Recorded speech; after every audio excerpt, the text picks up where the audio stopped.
Le secrétaire d'État à la mer en visite ce matin à Boulogne-sur-Mer à la rencontre des professionnels de la pêche. Une visite pour rassurer la filière et parmi les annonces, la prolongation de l'aide au carburant qui devait se terminer au 31 juillet.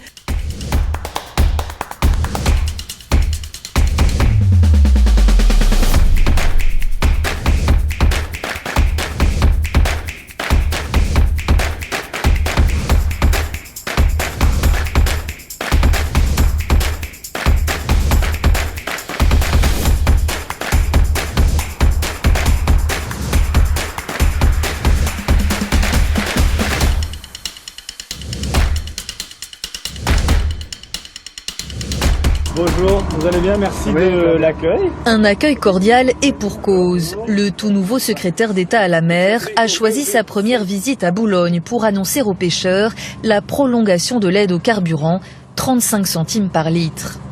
C'est pas le choix qu'ont fait d'autres pays. D'autres pays ont préféré laisser les bateaux à quai parce qu'ils ont un modèle social qui n'est pas le nôtre et donc l'État s'engage fortement avec plus de 18 millions d'euros qui viennent s'ajouter aux plus de 25 millions d'euros qui ont été engagés au cours des derniers mois. Depuis avril 2021, le gasoil de pêche a presque triplé, avec une conséquence directe pour cet équipage, un salaire diminué de 30%. On va toucher quand même une petite diminution par rapport au gasoil, mais bon, c'est juste éphémère, quoi. Après, si le gasoil dans le futur reste toujours aussi élevé, il va falloir qu'on trouve d'autres solutions pour qu'on puisse être rentable et puis travailler correctement. Donc on a la plus grande gare de marée.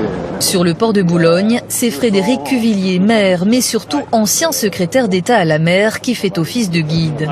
C'est une filière et il faut que le ministre de la mer puisse embrasser toutes ces questions qui sont des questions d'emploi, qui sont des questions sociales, qui sont des questions écologiques. Donc il est important d'avoir la plénitude. Vous mangez du poisson ? Bien sûr. Hervé Berville va devoir relever un défi de taille. 75% du poisson consommé en France est aujourd'hui importé. L'un des objectifs qu'on se fixe collectivement, c'est réduire cette part d'importation et donc d'augmenter les volumes de pêche française. Ça faut en manger, mes chers amis et journalistes. Ça c'est de la qualité. Hop. Et derrière, c'est des emplois. L'ombre du Brexit plane aussi. Une dizaine de bateaux boulonnais n'a toujours pas reçu de licence pour travailler dans les eaux britanniques et l'avenir inquiète. Il faut quand même avoir en tête qu'en 2026, il va falloir renégocier le Brexit.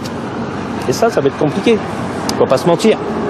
On est en train, du côté anglais, en train de nous mettre en place des zones de non-pêche, des zones de préservation, des zones de ceci. À un moment donné, c'est peut-être aussi pour avoir la possibilité beaucoup plus facile de dire on pousse les pêcheurs du reste de l'Europe à l'extérieur de nos eaux, on n'aura plus besoin de négocier parce qu'ici c'est protégé, c'est interdit. C'est toutes ces mesures-là qu'il faut aujourd'hui travailler. Les mois qui viennent seront décisifs. À Boulogne, la pêche emploie plus de 5000 personnes. J'espère que vous allez revenir souvent, comme vos prédécesseurs.